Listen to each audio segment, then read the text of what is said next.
The Lives of the Saints by Father Alban Butler, October 25th, Saints Crispin and Crispinian, Martyrs, A.D. 287. The names of these two glorious martyrs are not less famous in France than those of the two former at Rome.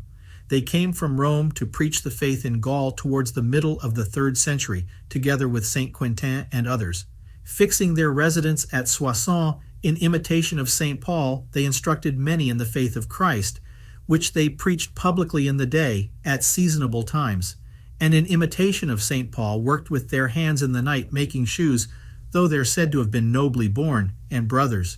The infidels listened to their instructions, and were astonished at the example of their lives, especially of their charity, disinterestedness, heavenly piety, and contempt of glory and all earthly things, and the effect was the conversion of many to the Christian faith.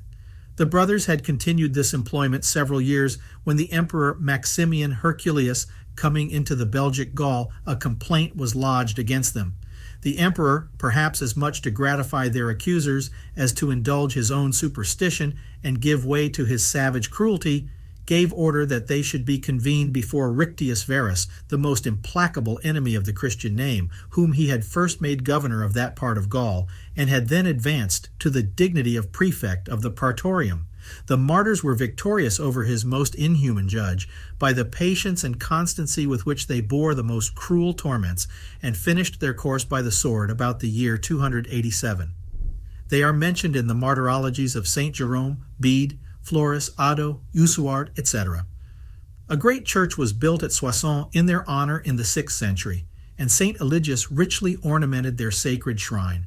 From the example of the saints it appears how foolish the pretenses of many Christians are, who imagine the care of a family, the business of a farm or a shop, the attention which they are obliged to give to their worldly profession, are impediments which excuse them from aiming at perfection.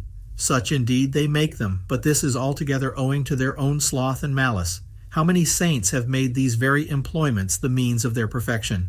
St. Paul made tents, Saints Crispin and Crispinian were shoemakers, the Blessed Virgin was taken up in the care of her poor cottage, Christ himself worked with his reputed Father, and those saints who renounced all commerce with the world to devote themselves totally to the contemplation of heavenly things, made mats, tilled the earth, or copied and bound good books.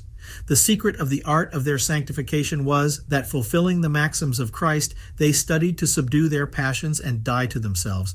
They, with much earnestness and application, obtained of God and improved daily in their souls a spirit of devotion and prayer. Their temporal business they regarded as a duty which they owed to God, and sanctified it by a pure and perfect intention, as Christ on earth directed everything he did to the glory of his Father. In these very employments, they were careful to improve themselves in humility, meekness, resignation, divine charity, and all other virtues, by the occasions which call them forth at every moment and in every action.